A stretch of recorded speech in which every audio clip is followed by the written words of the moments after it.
안녕하세요, 여러분. 오늘은 황금빛 인생을 더 건강하게 가꾸는 두 가지 보물 같은 운동에 대해 이야기 나눠볼까 합니다. 우리 주변에서 쉽게 찾을 수 있지만 놀라운 효과를 가진 이 두 운동이 우리 건강에 어떤 선물을 안겨주는지, 또 어떤 운동이 더 효과적인지 함께 살펴보는 시간을 갖겠습니다. 매일 새벽 5시, 아직 도시가 잠든 시간, 한 어르신의 경쾌한 발걸음 소리가 조용한 아침 공기를 깨웁니다. 78살 박 씨는 비가 오나 눈이 오나 10년째 하루도 빠짐없이 만보 걷기를 이어오고 있습니다. 처음엔 건강검진 결과가 안 좋아서 어쩔 수 없이 시작했어요. 근데 지금은 하루라도 걷지 않으면 몸이 찌뿌둥하고 뭔가 허전해요. 이제 만보는 제 하루의 일부가 됐죠. 동네 사람들은 박 씨를 걷기 시계라고 부른답니다. 매일 같은 시간, 같은 코스를 도는 모습이 마치 정확한 시계처럼 보인다나요? 오늘도 어김없이 13,000보를 기록하면서 박 씨는 자랑스럽게 만보계를 보여줍니다. 같은 시각, 도시 근교의 한산 입구에서는 76살 이 씨가 등산화 끈을 꼼꼼히 매고 있습니다. 8배 동안 일주일에 3번씩 산을 오르는 이 씨는 동네에선 산악대장으로 통합니다. 아파트에만 갇혀 있으니 답답해서 시작했어요. 정상에 올라 도시 전체를 내려다보는 그 느낌이란. 도시의 소음을 떠나 자연 속에서 숨쉬는 기분, 말로는 다 못해요. 아내 말로는 제가 산에 안 가는 날이면 집에서 짜증만 낸대요. 산에 올라가야 마음이 맑아지나 봐요. 이 씨는 가방에서 휴대폰을 꺼내 등산 앱으로 오늘의 코스를 확인합니다. 산 둘레길이 오늘의 목표군요. 비슷한 나이에 두 분 다 또래보다 훨씬 건강해 보이는데 서로 다른 운동법을 택하셨습니다. 과연 어떤 운동이 노년의 건강에 더 도움이 될까요? 만보 걷기와 등산, 이 두 운동 중 승자는 누구일까요? 제가 오늘 들려드릴 이야기는 단순히 두 운동을 비교하는 것만이 아닙니다.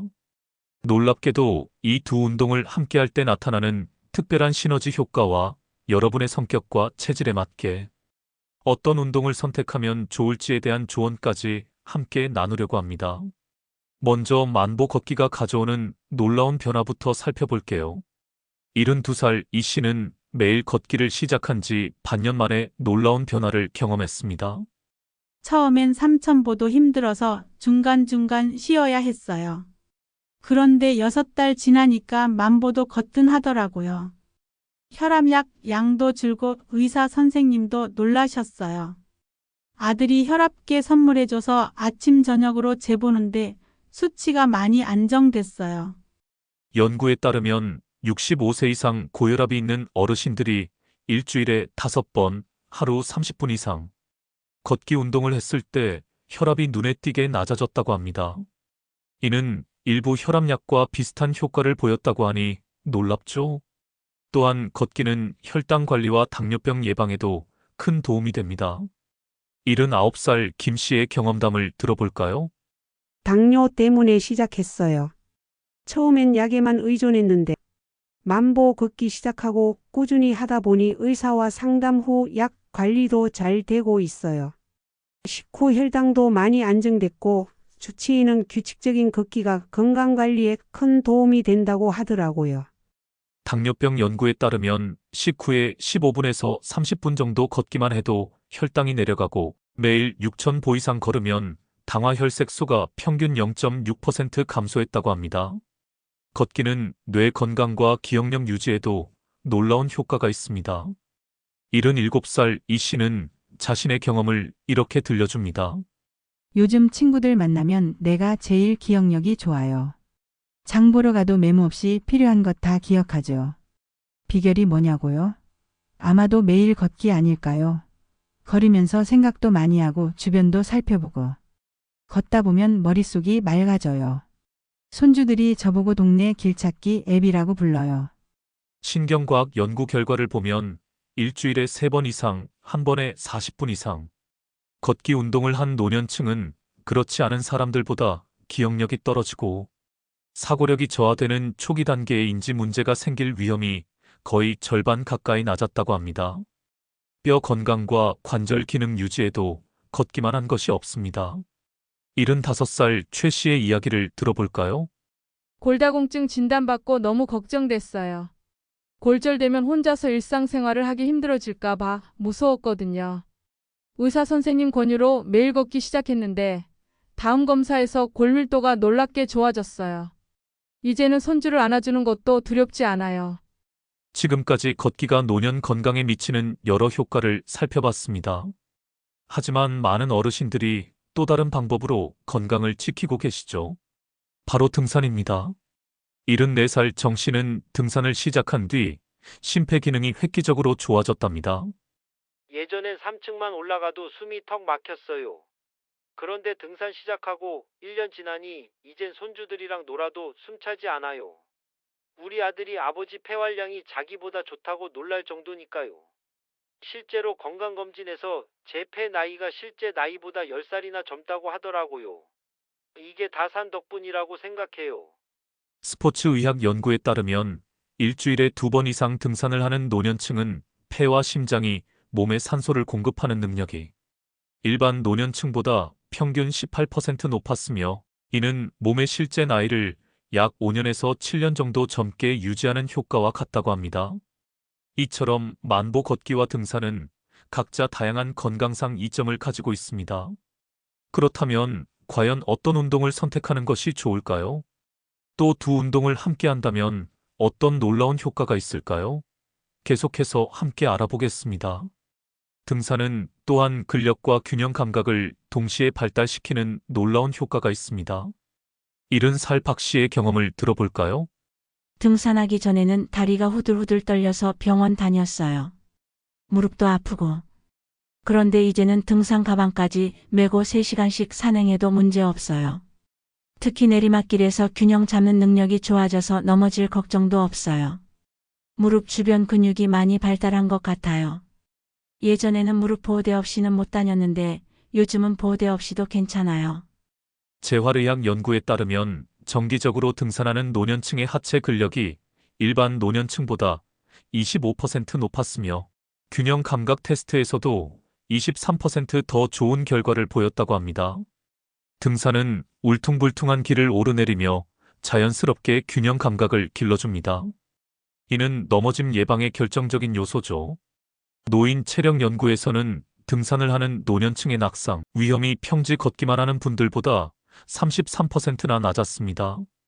특히 내리막길을 내려올 때 발목과 무릎을 지탱하는 근육들이 크게 발달한다고 합니다. 등산이 마음 건강에 미치는 영향도 놀랍습니다. 77살 최 씨는 이런 경험을 들려주셨어요. 배우자를 떠나 보내고 우울증에 빠졌어요. 집에만 있고 약도 먹었죠. 그러다 산악회에 가입했는데 이게 정말 인생의 전환점이었어요. 또래 친구들과 산에 오르며 서로 의지하고 그 과정에서 얻는 성취감. 이제는 매주 산행이 기다려지고 삶의 활력이 되었어요. 우울증 약도 끊었고 잠도 잘 자요. 아침에 일어나면 오늘은 어떤 산에 갈지 생각하는 것만으로도 행복합니다.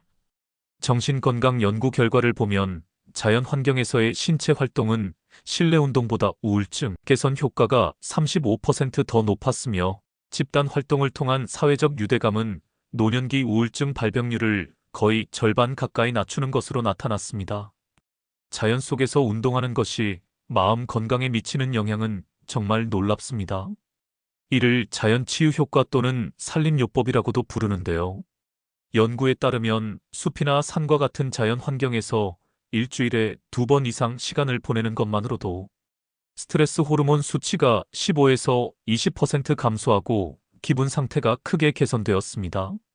특히 등산처럼 여럿이 함께하는 활동은 외로움을 크게 줄여줍니다. 등산은 면역력 강화에도 효과적입니다. 73살 김 씨의 경험담이 있습니다. 전에는 감기만 걸려도 한 달씩 끙끙 앓았어요.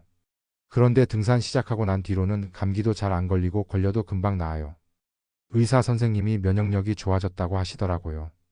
연구에 따르면 중강도 산행이 면역세포의 활동을 활성화시키고 만성염증 지표를 평균 18% 감소시키는 효과가 있다고 합니다. 산속 맑은 공기와 피톤치드 같은 천연 물질은 면역세포의 활성을 높여 면역력을 강화하는데 주 1회 이상 산림 활동을 하는 노년층의 감기 발병률이 일반 노년층보다 29% 낮게 나타났다고 합니다. 여기서 흥미로운 질문이 생깁니다. 그렇다면 걷기와 등산, 둘 중 어느 것이 더 좋을까요? 사실 정답은 둘 다입니다. 71살 김 씨는 이렇게 말합니다. 저는 둘 다 해요. 평일엔 만보, 주말엔 등산. 욕심이 많은가요? 김 씨는 수줍게 웃습니다. 최근 연구들은 두 운동의 병행이 가져오는 시너지 효과를 확인하고 있습니다. 노화연구소에서 발표한 연구에 따르면 65세 이상 어르신 412명을 대상으로 2년간 추적 조사한 결과 걷기와 등산을 병행한 그룹이 가장 놀라운 건강 개선 효과를 보였다고 합니다. 처음에는 걷기만 했어요. 근데 의사 선생님 권유로 등산도 시작했죠. 등산하니 평지 걷기가 더 수월해졌고 만보 걷기 덕분에 등산할 때 체력이 더 좋더라고요. 서로 도움이 된 거죠. 게다가 성격도 많이 밝아졌어요. 예전에는 집에만 있고 텔레비전만 봤는데 이제는 주변 경치도 즐기고 사람들과 이야기하는 게 즐거워요. 손주들도 할머니가 젊어졌다고 해요. 연구 결과 두 운동을 병행한 그룹은 단일 운동 그룹보다 심폐기능이 16% 더 향상되었고 하체 근력은 20% 증가했습니다. 특히 주목할 만한 것은 기억력 테스트에서 보인 우수한 결과였습니다. 걷기는 꾸준한 유산소 운동으로 심장과 혈관 건강을 촉진하고 등산은 더 높은 강도의 운동으로 근력과 균형 감각을 발달시킵니다. 이 두 가지를 적절히 조합하면 노년기 건강에 필요한 거의 모든 요소를 충족시킬 수 있습니다. 의과대학 가정의학과 박 교수는 이를 복합운동 효과라고 부릅니다. 저희 연구에 따르면 평지 걷기와 경사지 운동을 병행한 분들의 대사증후군 위험이 단일 운동 그룹보다 32% 감소했습니다. 특히 놀라운 것은 넘어짐 위험의 현저한 감소였습니다. 79살 김 씨는 이런 경험을 들려줬습니다. 버스에서 급정거가 걸렸는데 젊은 사람들은 넘어졌는데 저만 멀쩡했어요. 반사신경이 살아있다고 할까요? 손잡이를 잡지 않았는데도 균형을 잘 잡더라고요. 제 아들이 어머니가 대단한 능력을 가졌다고 농담하곤 해요. 연구에 따르면 두 운동을 병행하는 노년층의 반응 속도와 균형, 감각이 일반 노년층보다 최대 27% 더 뛰어났다고 합니다. 더 흥미로운 것은 사회적, 정서적 건강의 변화였습니다. 걷기 모임과 산악회 활동을 통해 다양한 사회적 관계를 형성한 이들은 외로움이 크게 감소했고 삶의 만족도가 38% 향상되었다고 합니다.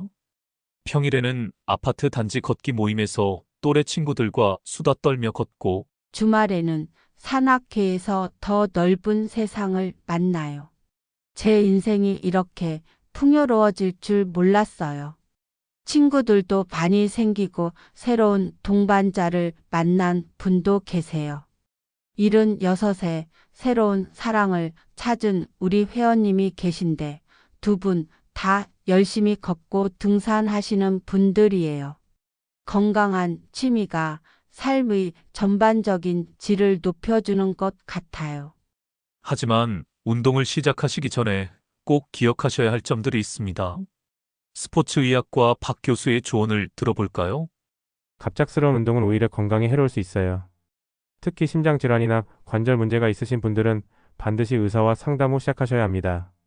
최근 발표된 가이드라인에 따르면 65세 이상 노년층이 새로운 운동을 시작할 때는 사전 건강 검진이 필수적입니다.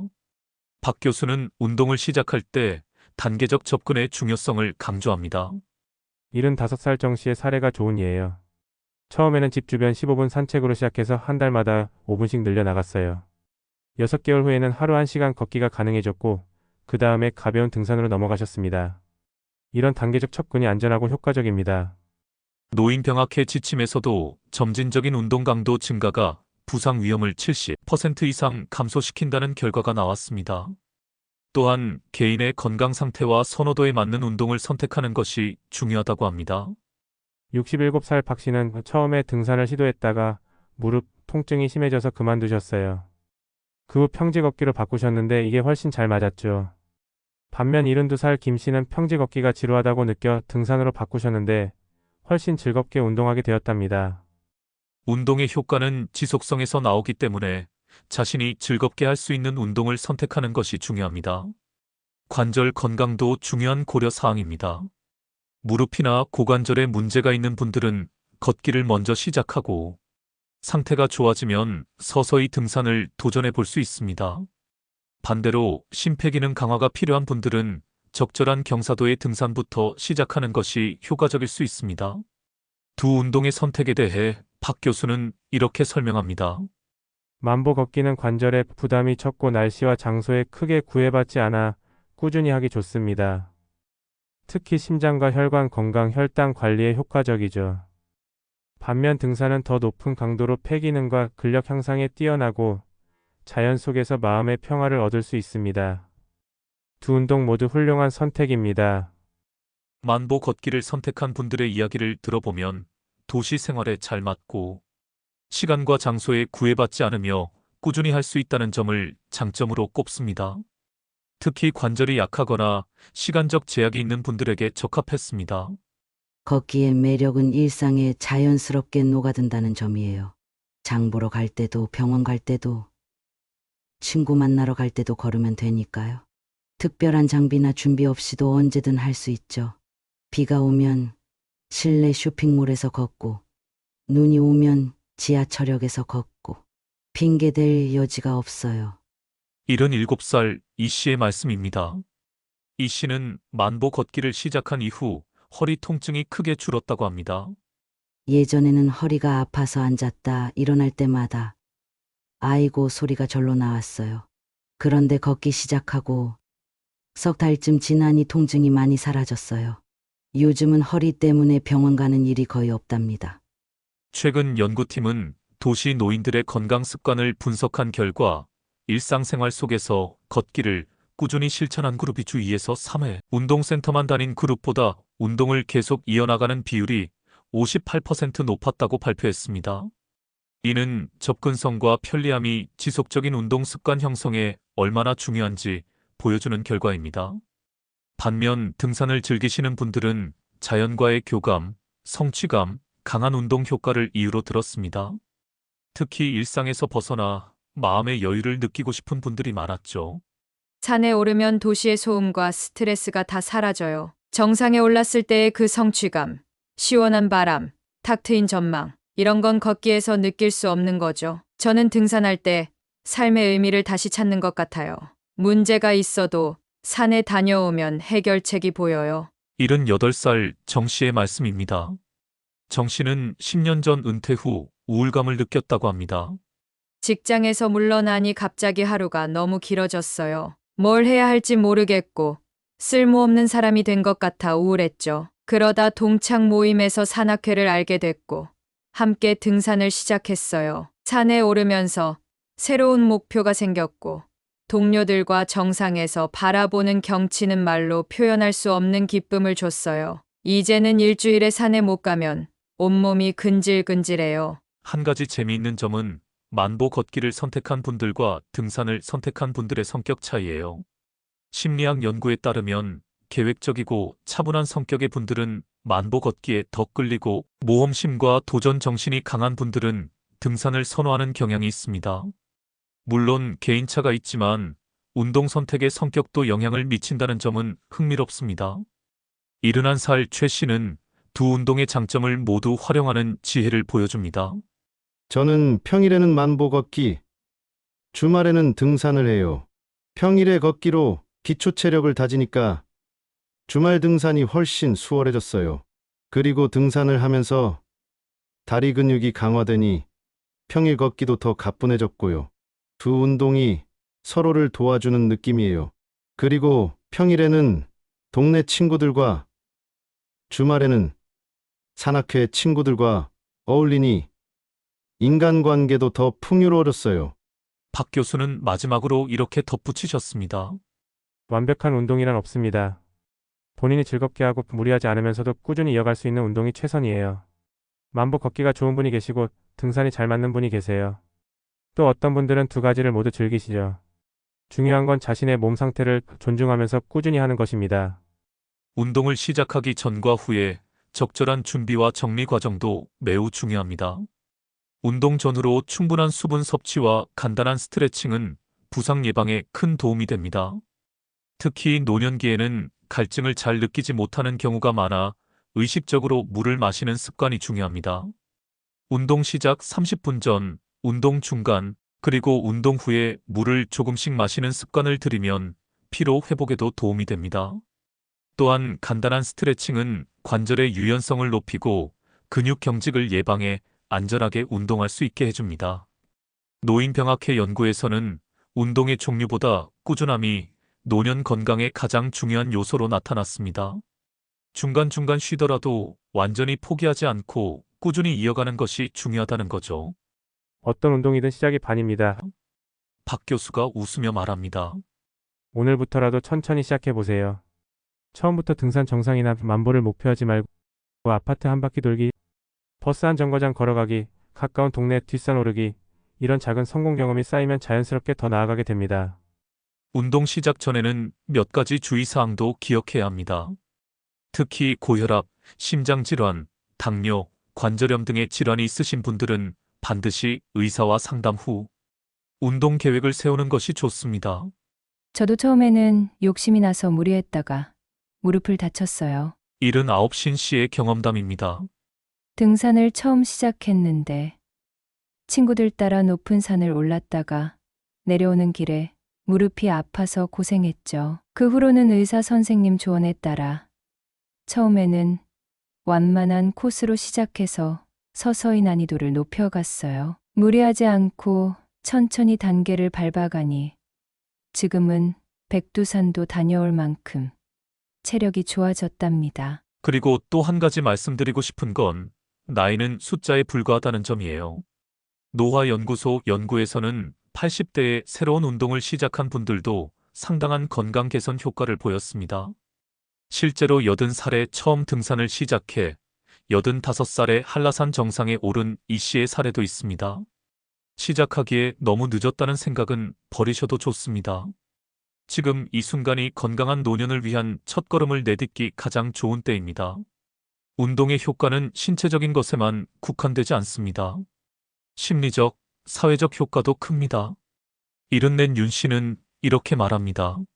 산악회에서 제 인생의 동반자를 만났어요. 배우자를 하늘나라로 보내고 오랫동안 외로웠는데 등산을 하다 지금의 동반자를 만났죠. 함께 산을 오르고 함께 건강해지는 기쁨은 말로 표현할 수 없어요. 이제 저희는 전국의 유명한 산을 함께 오르는 버킷리스트를 만들었답니다. 건강한 노년을 위한 새로운 도전, 지금 작은 발걸음부터 시작해보는 건 어떨까요? 여러분의 건강한 삶을 응원합니다. 오늘 이야기가 도움이 되셨다면 채널 구독과 좋아요, 그리고 여러분의 운동 경험담을 댓글로 남겨주세요. 여러분의 경험이 또 다른 분들에게 소중한 영감이 될 수 있을 거예요. 특히 어떤 운동을 어떻게 시작하셨는지, 또 그 과정에서 어떤 변화를 경험하셨는지 들려주시면 좋겠습니다. 마지막까지 함께 해주셔서 감사합니다. 여러분 모두의 건강하고 활기찬 노년을 진심으로 응원합니다. 다음 시간에 다시 만나요.